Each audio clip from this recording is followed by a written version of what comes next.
السلام علیکم ورحمۃ اللہ وبرکاتہ۔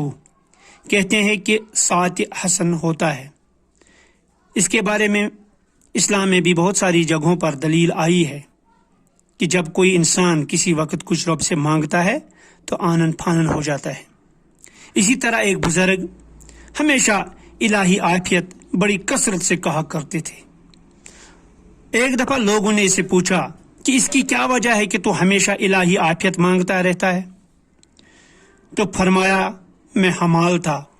حمال ایک ایسے شخص کو کہتے ہیں جو بازاروں میں لوگوں کا بوجھ اٹھایا کرتے ہیں اور ان سے اجرت مانگتے ہیں۔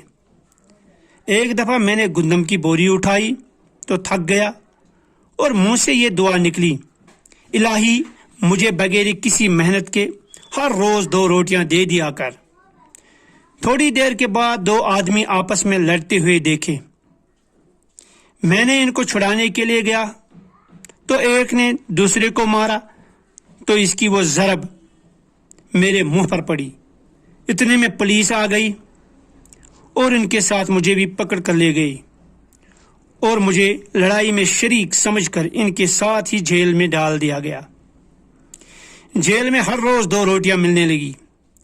ایک دن رات کو میں نے سنا کہ کوئی کہہ رہا ہے کہ تم نے بغیر محنت کے ہر روز 2 روٹیاں مانگی تھیں، وہ تجھے مل رہی ہے۔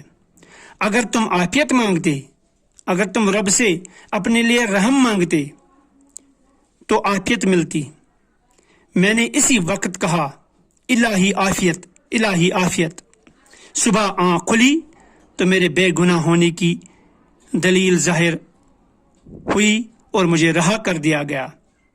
دوستو، اس طرح سے پتہ چلتا ہے کہ انسان کو ہمیشہ اپنی ورد زبان یہ رکھنا چاہیے کہ یا اللہ مجھ پہ رحم فرما، میرے آل و عیال پر رحم فرما،